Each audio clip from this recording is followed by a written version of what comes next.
चलो नालायक बच्चों, वेलकम है आपका। देखो अभी अगर आप इस सीरीज को फॉलो करोगे तो ट्रस्ट मी, आईईडी में जितने भी चैप्टर है सब चैप्टर्स के लिए वन शॉट है, और एक वन शॉट सफिशिएंट है पूरा सिलेबस कंप्लीट कराने के लिए। आपको भी पता है जैसे बीएसटी के अंदर हमने किया था, ठीक वैसे यहाँ पे भी कर रहे हैं, जहाँ पे हम लोग 100% कराते हैं। कोई व्यूज के लिए सब नहीं हो रहा, आपकी जेन्युइन हेल्प के लिए ऐसा हो रहा है, ठीक है। जो रेगुलर बच्चे हमें फॉलो करते हैं क्लास में उनको तो हेल्प मिलेगी, लेकिन जिन बच्चों ने हमसे नहीं भी पढ़ा है, अगर वो भी हमें बहुत ध्यान से सुनेगा तो I guarantee 40 marks in IED. Done, I mean 40 out of 40। Done, चलो सर शुरू करते हैं। पहला chapter, Indian economy on the eve of independence. अभी आप मतलब समझ गए हो कि आप एक सेंस डेवलप करो कि जिस समय अंग्रेज भारत से गए थे, द पीरियड वाज 15 अगस्त 1947, उस समय का इंडियन इकोनॉमी कैसा था, ठीक है। तो इस चैप्टर के अंदर उन्होंने आपसे टोटल 11 चीजें पूछनी है, ठीक है। लेकिन देखो मैंने कैसे इसको बनाया, मतलब आपका पूरा एनसीईआरटी एग्जाम में जो आ रहा है सब कवर किया है। सबसे पहले मैं आपको बताऊंगा इसका इंट्रोडक्शन। नंबर 2 में कराएंगे लो level of economic development under the colonial rule, कि आखिर कॉलोनियल रूल के अंदर हमारी इकोनॉमी का स्लो ग्रोथ क्यों था। थर्ड में बताऊंगा कि एग्रीकल्चर कैसा था इंडिपेंडेंस के टाइम, इंडस्ट्रियल सेक्टर कैसा था, फॉरेन सेक्टर कैसा था। हो गई 5 चीजें। अब देखना सर, सिक्स्थ में आपको बताएंगे कि डेमोग्राफिक कंडीशन क्या है, ऑक्यूपेशनल स्ट्रक्चर क्या है, एट्थ है बेटा इंफ्रास्ट्रक्चर। यहाँ पे चैप्टर खत्म होता है, लेकिन इन सब के अंदर कुछ ऐसी चीजें थी जैसे कि जो मेन है, मुस्लिम क्या था, प्री ब्रिटिश एग्रीकल्चर कैसा था, स्वेस कैनाल कैसा था। मतलब आप ऐसे समझो कि इसमें से एमसीक्यू तो आ रहा है, ठीक। आओ सर अब एक एक करके शुरू करते हैं। सबसे पहले इंट्रोडक्शन, ठीक। अब आपके एग्जाम में अगर इस चैप्टर से कुछ भी आएगा ना, अब on the eve of independence है, तो आप ये 3 बातें उस सब में लिखोगे, ठीक है, क्योंकि आपका 6 नंबर का क्वेश्चन आएगा, तो आप उस सब में सब बातें लिखोगे। सबसे पहला, the structure of today's India, I mean independence के टाइम वाला India, has its roots steeped in history. जो आपको इंडिपेंडेंस के समय में इंडिया दिख रहा था ना, वो इसका वजह उसका हिस्ट्री था। और हिस्ट्री कौन था, ब्रिटिश था। भाई ब्रिटिश ने 200 सालों तक ऐसा कुछ किया था, तभी तो हम ऐसे हो गए थे। तो ये वाली लाइन वहां पे लिखनी है। दूसरी लाइन, ऑलमोस्ट 2 सेंचुरीज नहीं, almost 2 centuries British rule lasted in India. Done. Third, the sole purpose, लेकिन आखिर वो इंडिया आए ही क्यों थे सर, वो इंडिया 2 वजहों से आए थे। पहला, reduce India to being a raw material supplier. उन्होंने इंडिया को सिर्फ और सिर्फ इस तरीके से देखा था कि यहां से हमें मिलेगा रॉ मटेरियल। दूसरा, to cover own rapidly expanding industrial base, क्योंकि ब्रिटेन में आ चुका था इंडस्ट्रियल रिवॉल्यूशन, इतना सामान बनने लगा था मशीनों से कि अब उनको बेचने के लिए नए कस्टमर्स चाहिए थे, तो इंडिया उनको एक कस्टमर दिखने लगा, ठीक। तो इंट्रोडक्शन में 3 बातें आपको लिखनी थी। अब आते हैं नेक्स्ट नंबर 2 पे। नंबर 2 था आपका लो level of economic development under colonial rule. आखिर कॉलोनियल रूल जो इतने एडवांस थे, उसके अंदर हमारी इकोनॉमी की लो लेवल ग्रोथ क्यों हुई थी सर, उसके पीछे भी है 3 बातें। पहली बात, protection and promotion of their own country. उनको सिर्फ और सिर्फ अपनी कंट्री का प्रमोशन करना था, प्रोटेक्शन करना था, इसीलिए ऐसा कर रहे थे। पहली बात, एक कॉल आ गया था। दूसरा, transforming India into a supplier of raw material. भैया क्योंकि इकोनॉमिक डेवलपमेंट हमारी कैसे होगी, तुम मुझसे बस रॉ मटेरियल लिए रहे थे, तुम मुझसे कुछ बनवाते तो थे नहीं। तो हो गई 2 बातें जिसकी वजह से लो लेवल ऑफ इकोनॉमिक डेवलपमेंट थी। ये ऐसी एग्जैक्टिव लिखनी है बेटा आपको। Third, consumer of finished industrial product from Britain. तो सर ये इंट्रोडक्शन की 2 बातें यहाँ पे आगे से, पहला उनको अपनी कंट्री को प्रोटेक्ट और प्रमोट करना था, और दूसरा इंडिया को ट्रांसफॉर्म करना था सप्लायर में, रॉ मटेरियल के सप्लायर में, और इंडिया को बनाना था कंज्यूमर किसका, उनके फिनिश्ड प्रोडक्ट का। मतलब अपनी मशीनों में इंडिया से रॉ मटेरियल ले जाके वो फिनिश्ड प्रोडक्ट बनाते थे और वो इंडिया में लाके बेचते थे, ठीक। अब आते हैं सर इंपॉर्टेंट बातों में। लो लेवल ऑफ इकोनॉमिक डेवलपमेंट में 3 बातें थी जो कि खत्म हो गई, ठीक। अच्छा, अब इसके अलावा इसके अंदर ना ये 3 बातें और निकली, इसको बहुत ध्यान से पढ़ना। मतलब इसके अंदर तो 3 ही बातें लिखनी है। अगर एग्जाम में आएगा कि what was the reason of low level of economic development under colonial rule, तो आपको 3 बातें लिखनी है, ठीक। इसको आप और एलाबोरेट कर सकते हो। अब अगला देखना, इंडियाज नेशनल इनकम, इंडिया की national income plus per capita income कैसी थी उस समय सर। कॉलोनियल ने, आई मीन ब्रिटिशर्स ने, never made an sincere attempt, कभी कोशिश ही नहीं करी या अगर कोशिश करी तो बहुत ऊपर के मन से आपको सेम लाइनें लिखनी है। Colonial never made an sincere attempt to conclude या कैलकुलेट इंडियाज नेशनल इनकम या पर कैपिटा इनकम। फिर सवाल है फिर किया किसने, अब आप देखो सर किन किन लोगों ने किया। दादा भाई नौरोजी, फिंडले श्रीरास, विलियम डिगबई और आरसी देसाई। तो सर कितने लोग हो गए, 1 2 3 4, 4 लोगों ने करा। नहीं सर, किया तो 5 लोगों ने था।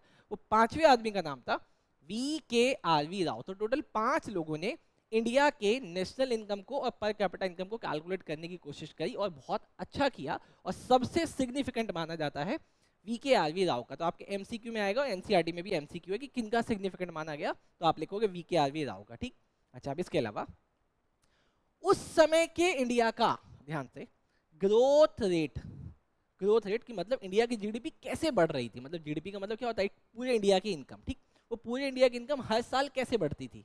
मतलब मान लिया आप 100 रुपये आज कमाते हो तो अगले साल भी 100 कमाओगे क्या। अगर अगले साल भी 100 कमाओगे मतलब आपका कोई ग्रोथ नहीं हो रहा। अब यहाँ पे इंडिया का कोई ग्रोथ हो रहा, तभी पॉपुलेशन बढ़ रही थी ना, तो ग्रोथ भी बढ़ना चाहिए। अब देखो growth rate of real GDP, exam में ना यहाँ पे एग्रीगेट रियल जीडीपी भी लिखा सकता है। तो इंडिया का ग्रोथ रेट कैसा था, लेस देन 2% पर ईयर। मतलब इंडिया की जो जीडीपी, इंडिया की इनकम जो बढ़ रही थी 2% या उससे भी कम पे बढ़ रही थी। मतलब इस साल अगर 100 कमाते थे, अगले साल हम लोग बस 102 रुपए कमा रहे थे। सर ये कितना बेकार है। आगे सर पर कैपिटा इनकम कैसे बढ़ रही थी, सर ये तो 0.5% पर ईयर से बढ़ रही थी। चलो सर मैंने आपको 2 बातें बता दी, लो लेवल ऑफ इनकम भी हो गया। अब आओ सर थर्ड पे। अच्छा इसको भूलना नहीं, आपको ये 2 रेट्स याद होने चाहिए। वापस आओ, ये लेस देन 2% पर ईयर, ये क्या है, रियल जीडीपी। और per capita income 0.5% per year. ठीक, आओ सर नेक्स्ट पे। अब इंडिया का agriculture sector on the eve of independence कैसा था, सर स्टेग्नेशन के पीरियड पे था। मतलब जहां था वहीं रुक गया था सर, डेटरेशन हो रहा था। मतलब कुछ तो सर जिस लेवल पे थे ना आज़ादी, आई मीन ब्रिटिशर्स के आने से पहले, उससे भी नीचे चले जा रहे थे। तीसरा सर अगर कोई कुछ बढ़ भी रहा था ना तो लो प्रोडक्टिविटी थी। आप इन तीनों को अलग अलग हेडिंग बना के लिखोगे। ठीक, आगे। अच्छा अब सर इन तीनों की वजह क्या थी, सर कॉजेज ऑफ अवर, मतलब एग्रीकल्चर सेक्टर आपके स्टेग्नेशन पीरियड पे है, डिटरेशन हो रही है, लो प्रोडक्टिविटी, इनका रीजन क्या है, एग्जाम में आ सकता है ना।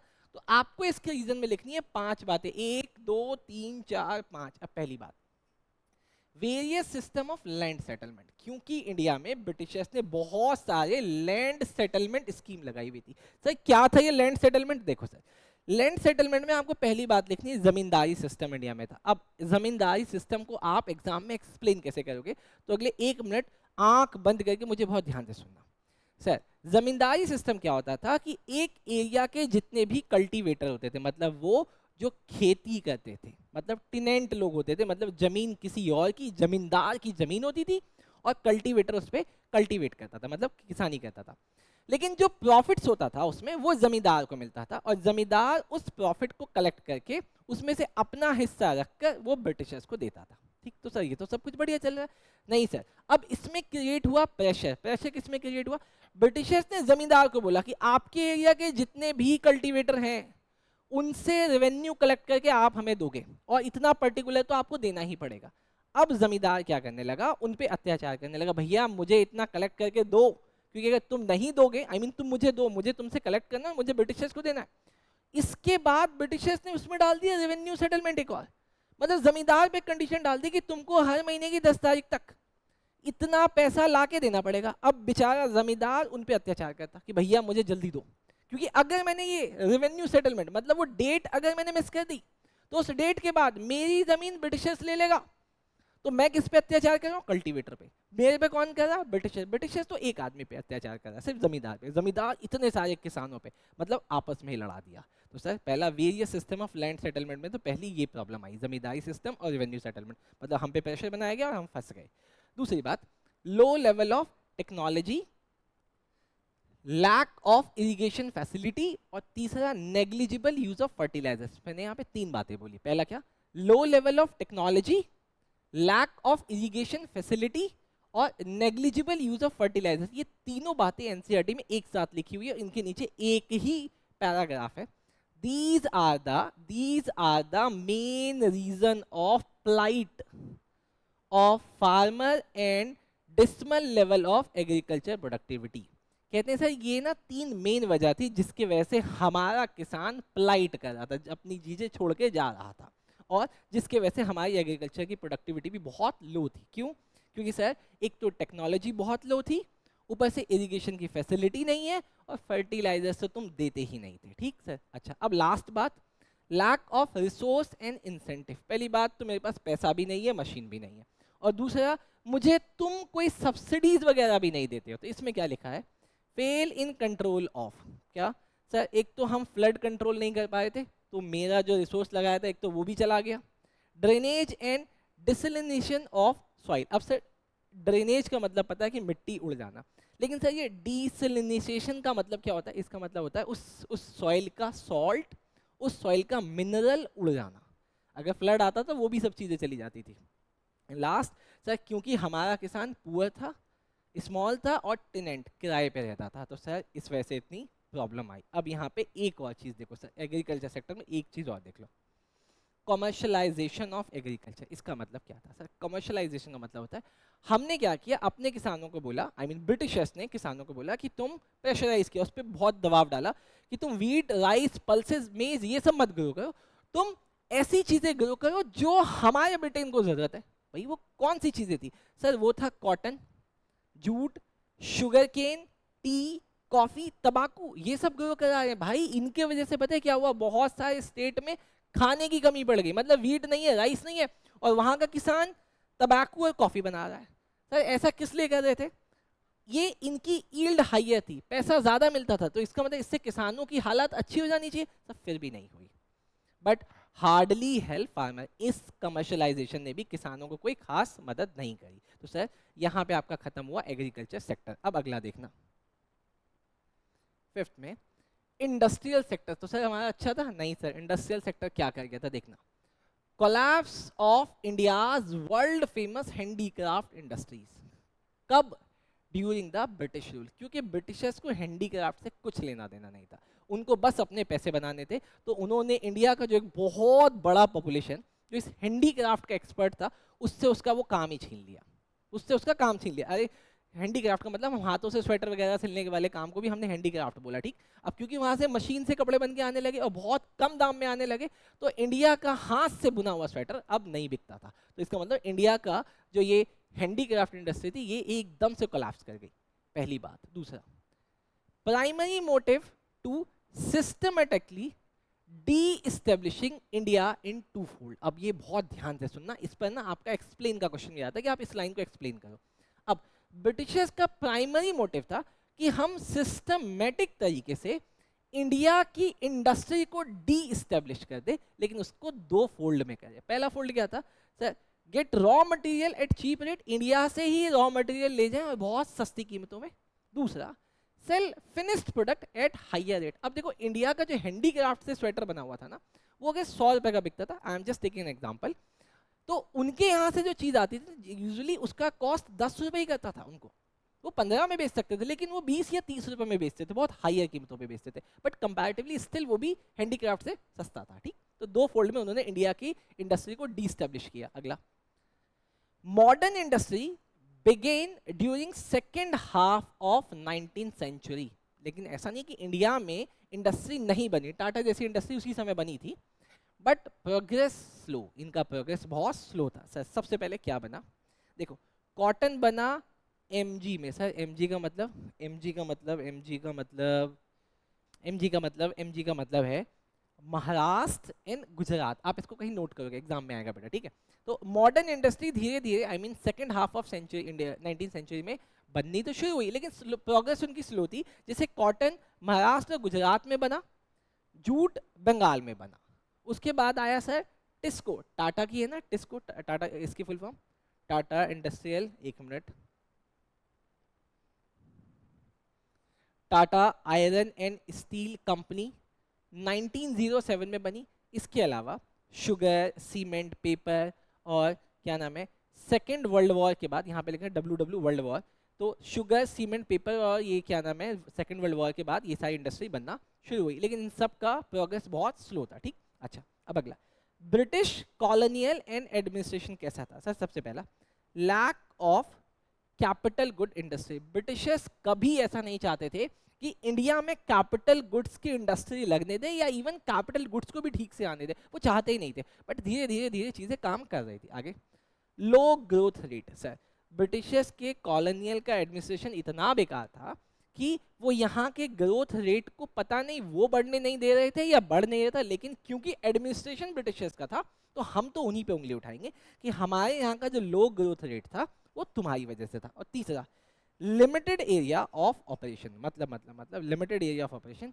वो किन किन सेक्टर्स में काम कर रहे थे सर? वो रेलवे में काम कर रहे थे, वो पावर सेक्टर में काम कर रहे थे, ठीक है, वो सर कम्युनिकेशन में काम कर रहे थे और पोर्ट में काम कर रहे थे। अगर आप ठीक से उठा के देखो तो ये चारों चीज़ें उन्हीं के पर्पस को सॉल्व करती थी। जैसे कि रेलवे से उन्होंने क्या किया, एक जगह से मतलब कंट्री साइड से एक जगह से माल को अपने पोर्ट्स तक पहुंचाने के लिए, पोर्ट्स का मतलब जहाँ से शिप से माल जाएगा, क्या नाम है, और जगह जगह मतलब ट्रैवल कराने के लिए।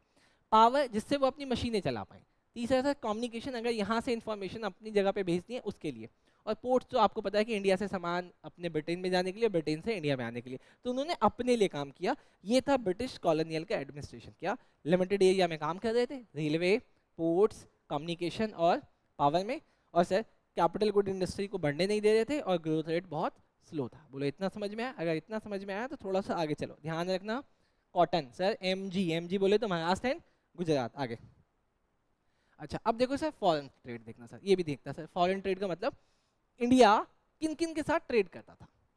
रिस्ट्रिक्टिव पॉलिसी लगी थी जो एडवर्सली अफेक्ट करती थी स्ट्रक्चर, कंपोजिशन एंड वॉल्यूम। एक मिनट दोबारा, रिस्ट्रिक्टिव पॉलिसी लगी हुई थी जो इंडिया को एडवर्सली अफेक्ट करती थी किन किन जगहों पे, स्ट्रक्चर में, कंपोजिशन में और वॉल्यूम में of India's foreign trade. Sir समझाओ कैसे? देखो, Britain's monopoly control over India's export and import. India कितना इंपोर्ट करेगा कितना एक्सपोर्ट करेगा, इस पर ब्रिटेन की मोनोपोली चल रही थी। जैसे कि पहली मोनोपोली देखो, 50% से ज्यादा, 50% से ज्यादा एफटी बोले तो फॉरेन ट्रेड रिस्ट्रिक्टेड था कि तुम ब्रिटेन को ही करोगे। मतलब इंडिया अपना 50% से ज्यादा ट्रेड चाहे इंपोर्ट या एक्सपोर्ट का ब्रिटेन के साथ ही करेगा। लेकिन अगर उसके बाद जो बचेगा वो किन के साथ करना था उसको, या तो चाइना के साथ करो या साइलोन के साथ करो। साइलोन आज के समय का श्रीलंका है, या फिर पर्सिया के साथ करो जो आज के समय का ईरान है। ये याद होना चाहिए। बोले समझ में आएगा? सब ब्रिटिशर्स तो बड़े बदमाश थे। आगे, India as exporter of raw material, ये तो कितनी बार पढ़ लिया, and importer of finished goods, कितनी बार भी पढ़ लिया, बार बार लिखना है आपको ये। आगे, generation of a large export surplus. अब आपके एग्जाम में सीधा सीधा क्वेश्चन भी आता है कई बार कि व्हाट इज एक्सपोर्ट सरप्लस, वो भी बताऊंगा, पहले भी इसको ध्यान से देखना। Generation of large export surplus, अब इंडिया से इतना एक्सपोर्ट करने लगे तुम, इतना मतलब इंडिया में तुमको छोड़ते ही नहीं थे, सारा रॉ मटेरियल इंडिया से ले जा रहे थे। ये इसका मतलब excess of export over import. अब वहां से इंपोर्ट कम होता था और यहाँ से एक्सपोर्ट इतना सारा होता था। लेकिन आज का इंडिया देखो बिल्कुल उल्टा हो गया, सर इतना इंपोर्ट करना पड़ता है हमें। तो सर इसका मतलब ज्यादा एक्सपोर्ट करने से बन गया एक्सपोर्ट सरप्लस। अब ऐसा करने से हुआ क्या सर, स्कैरसिटी हो गई है एसेंशियल कमोडिटी की। तुमने इंडिया से इतना कमर्शलाइजेशन ऑफ एग्रीकल्चर कराया कि हमारे एसेंशियल फूड कम पड़ गए सर। अगला, it is use to make pay off. अब सवाल है कि तुम एक्सपोर्ट सरप्लस क्यों कर रहे थे, तुम उसके पीछे तुम्हारी 3 वजह थी। एग्जाम में क्वेश्चन आता है पहला, अपने वॉर के खर्चे निकालने के लिए, जो ब्रिटिशर्स दूसरे देशों से लड़ाइयाँ कर रहा था उसके खर्चे ये एक्सपोर्ट सरप्लस को बेच के निकालता था। दूसरा, इंपोर्ट ऑफ सर्विसेज, इंडिया में जो वो बाहर से सर्विसेज लेता था, जिस भी तरीके की सर्विसेज, वो इंडिया में जो उनके ऑफिसेज थे वहाँ पे जो सर्विसेज लेता था उनके खर्चों को पे करने के लिए। तीसरा, इंडिया में जो उन्होंने ऑफिस सेटअप किए थे, इंडिया में जो ऑफिसेज सेटअप किए थे उसके एक्सपेंसेस के लिए। तो मुझे समझ में आएगा सर 3 बातों के लिए, पहला वॉर के लिए, सर्विसेज को इंपोर्ट करने के लिए, ऑफिस के खर्चों को निकालने के लिए। ठीक, तो सर आपका यहाँ पे फॉरेन ट्रेड भी खत्म हुआ। ठीक, आगे चलते हैं सर। अब आता है सर डेमोग्राफिक कंडीशन। अभी आप डेमोग्राफिक को बहुत ध्यान से समझना क्योंकि इससे आपके एग्जाम में क्वेश्चन आता है। ठीक, सबसे पहला इंडिया का पहला सेंसस आई मीन पॉपुलेशन की काउंटिंग कब हुई?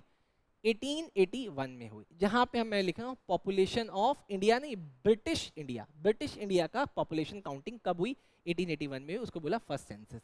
सर इसको बोला first stage of demographic, first stage of demographic. ठीक सर, याद रखना, इसको भूलना नहीं है। उसके बाद भारत में हर 10वें साल में इंडिया की पॉपुलेशन की काउंटिंग होने लगी। बाद में उसमें एड ऑन करने लगे कि मेल कितने हैं, फीमेल कितने हैं, किस कास्ट के कितने लोग हैं, इस तरीके का एड ऑन होता चला गया। अच्छा, उसके बाद आया सेकेंड स्टेज ऑफ ट्रांजिशन। अब इसका मतलब समझना क्या है सर। 1881 के बाद अगला कब होगा, 1891 में। ऐसे होते होते होते जब 1921 में हुआ, इसको बोला गया ईयर ऑफ ग्रेट डिवाइड। अब डिवाइड का मतलब होता है दो पार्ट में बांटना। तो सर ये बांटा क्या इन्होंने, सर देखो क्या हुआ। 1921 तक भारत की ना पॉपुलेशन में बहुत ज्यादा तेजी आई थी, ठीक है, देखो, neither population nor rate of population growth was high. मतलब 1920 तक, 1921 तक ना तो भारत की पॉपुलेशन बहुत ज्यादा थी और ना ही उस पॉपुलेशन के बढ़ने का ग्रोथ बहुत ज्यादा था। मतलब ऐसे मानो कि 1 करोड़ जनसंख्या थी, मैं एक रैंडम एग्जांपल ले रहा हूँ, 1 करोड़ जनसंख्या थी और हर साल 1 करोड़ में 10,000 लोग ऐड हो जाते थे, ठीक। लेकिन उसके बाद क्या हुआ, एक्सप्लोजन शुरू हुआ। अगला, इंडिपेंडेंस के समय में भारत का लिटरेसी रेट कितना था सर, ये लेस देन 16% था और फीमेल का तो सर और वर्स था, 7% था। मतलब ओवरऑल 16% था। अच्छा, अगला, इन्फेंट मोर्टालिटी रेट क्या था सर। सर इन्फेंट के मोर्टालिटी रेट का मतलब होता है कि हर साल 1000 में से कितने बच्चों की डेथ हो जाती है। सर ये था 218। अच्छा, अभी सर ये कितना है, 33 आउट ऑफ 1000 पर ईयर। अभी मैं इनकी डेफिनेशन अगले पेज पे कराने वाला हूँ, इसलिए आप टेंशन मत लो, अभी बस ये डेटा याद कर लो मेरे साथ, ठीक। चलो सर अगला। अच्छा, लाइफ एक्सपेक्टेंसी उस समय कितनी थी इंडिपेंडेंस के टाइम पे सर, एवरेज लोग 32 ईयर्स जीते थे। 32 ऐसा निकलता है, कोई अगर 70 जिया, कोई 35 जिया, तो आप उसको ऐड करके 2 से डिवाइड किया ना, लेकिन अभी ये 69 है, ठीक। जैसे ये डेटा याद हो जाएगा, आप मेरे साथ आओगे नेक्स्ट स्लाइड पे। अब नेक्स्ट स्लाइड पे देखो सर, आपके एग्जाम में पूछ सकता है कि लिटरेसी रेट का मतलब क्या होता है। यूजुअली आपको पता होना चाहिए, लेकिन अगर नहीं पता तो इसको ध्यान से सुनो। It measures the proportion of literal people above the age of 7। मतलब 7 साल से ज्यादा उम्र के कितने ज्यादा लोग पढ़े लिखे, उसकी काउंटिंग इस लिटरेसी रेट में होती है।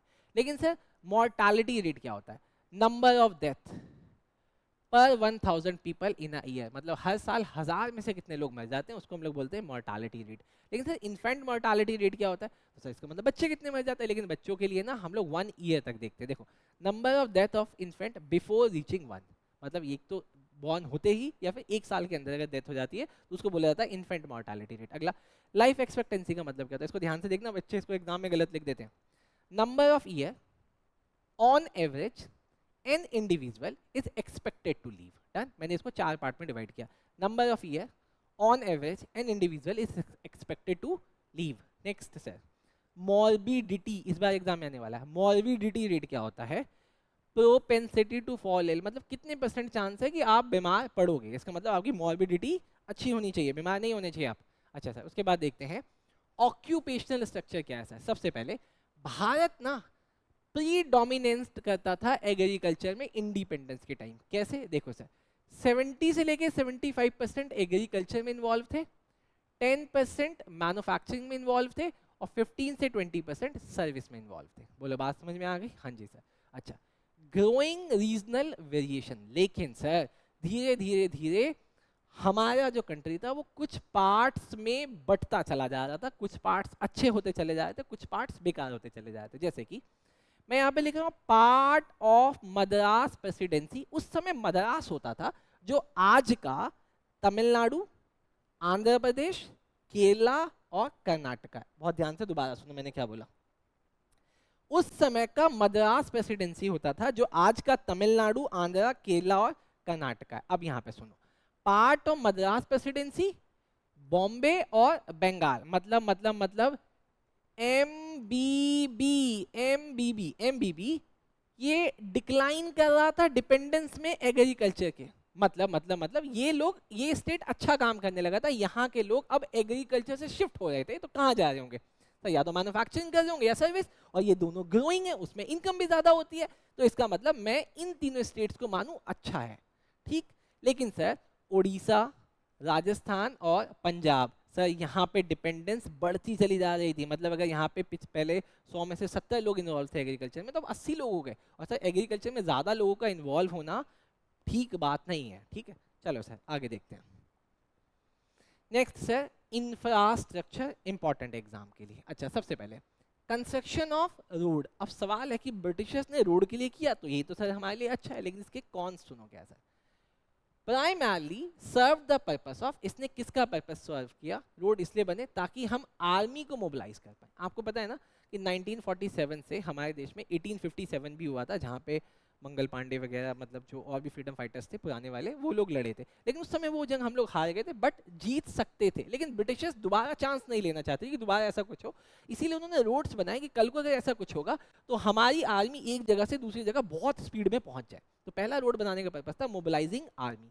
दूसरा, ड्रॉइंग रॉ मटेरियल, एक जगह से दूसरी जगह रॉ मटेरियल पहुंचा सके, मतलब raw material from countryside to ports और रेलवे, मतलब हम जगहों जगहों से रॉ मटेरियल निकाल के अपने पोर्ट्स और रेलवे स्टेशन तक पहुंचा दें, वहां से तो हम अपने स्टेट में ले ही जाएंगे, अपनी कंट्री में ले जाएंगे। आगे, इंट्रोडक्शन ऑफ रेलवे। सर अब आपके एग्जाम में क्वेश्चन आएगा कि रेलवे कब आया, तो सर रेलवे आया 1850 में, लेकिन इसके कितने बेनिफिट थे? दो। पहला, इसने ना ज्योग्राफिकल बैरियर को ब्रेक कर दिया, अब कोई भी आदमी किसी भी स्टेट में जा सकता था, कहीं भी जा सकता था, लंबा ट्रैवलिंग आसान हो गया। दूसरा, फॉस्टर्ड कमर्शलाइजेशन, और इससे कमर्शलाइजेशन भी शुरू हुआ, मतलब अब लोगों ने अपना सामान बेचना भी शुरू किया एक स्टेट से दूसरे स्टेट में जाके। आगे सर इसके बाद है इनलैंड ट्रेड या फिर सी लेन्स। अब आपके हिसाब से ये बनाए गए जो रोड और रेलवे से कंपेयर हुए थे, अच्छे थे या बेकार थे? तो सर इन्होंने बोला ये अनइकोनॉमिकल है। अब आपके एग्जाम में आएगा तो उसको लिखना कि सर क्यों अनइकोनॉमिकल है, क्योंकि रेलवे अभी भी ज़्यादा चीप था और यहाँ पे बहुत सारा पैसा वेस्ट हो गया, इसको बाद में बंद करना पड़ा, अबंडन करना पड़ा। ठीक, अच्छा अब आगे सुनो sir. Sir expensive electric telegraph, तुमने एक बहुत महंगा टेलीग्राफ बनाया इंफॉर्मेशन एक जगह से दूसरी जगह भेजने के लिए, लेकिन आखिर क्यों बनाया गया? To maintain law and order, और ये बहुत एक्सपेंसिव था। आगे, इनएडिक्वेट पोस्टल सर्विसेज, जबकि पोस्टल सर्विसेज इंडिया में अच्छी थी, सस्ती थी, लेकिन तुमने उसको बहुत कम बनाया। तुम चाहते नहीं थे कि इंडियंस अपनी इंफॉर्मेशन एक स्टेट से या फिर एक जगह से दूसरी जगह भेजें।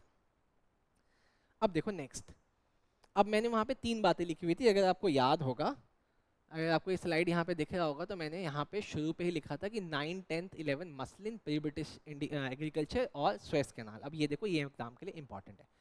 मुस्लिन क्या है सर? सर मुस्लिन एक टाइप का कॉटन टेक्सटाइल है। ठीक, अच्छा आगे, इसका ऑरिजिन हुआ बंगाल के ढाका में, जो कि प्री इंडिया में डेका के नाम से जाना जाता था, और आज का ये बांग्लादेश में। बोला याद आएगा दोबारा, ये एक तरीके का कॉटन टेक्सटाइल है जो कि ओरिजिन हुआ बंगाल के ढाका में। ढाका आज के समय में बंगाल में, और प्री इंडिया में इसको डक्का के नाम से जानते हैं सर। और इसी मुस्लिन का जो फाइनेस्ट वैरायटी होती है ना, फाइनेस्ट वैरायटी, उसको हम लोग मलमल बोलते हैं, और फॉरेन ट्रैवलर उसको मलमल शाही या फिर मलमल खास बोलते थे। याद हो गया? बिल्कुल याद हो जाएगा। अच्छा अब देखो सर, प्री ब्रिटिश एग्रीकल्चर कैसा था। अब तुमको कैसे पता सर? पहले तो कैमरा वगैरह थे नहीं सर, था एक फ्रेंच ट्रैवलर था जिसका नाम था बर्नियर। याद करो, बर्नियर। उसने डिस्क्राइब किया था 17वीं सेंचुरी के बंगाल को। उसने बताया था कि उस समय का भारत इजिप्ट से भी ज़्यादा रिचर है या था, और यहाँ पे बहुत सारी चीज़ें एक्सपोर्ट की जाती थी, जैसे कि कॉटन, सिल्क, राइस और बटर। ठीक, बोले याद हो जाएगा। चलो सर आगे, अब इंपॉर्टेंट आ गया स्वेस कैनाल। ये तो आपको याद करना ही पड़ेगा, नहीं तो दिक्कत हो जाएगी। अब देखो स्वेस कैनाल सर, ये एक आर्टिफिशियल वाटरवेज है। आर्टिफिशियल वाटरवेज का मतलब नेचर ने नहीं बनाया, तुमने बनाया इसको।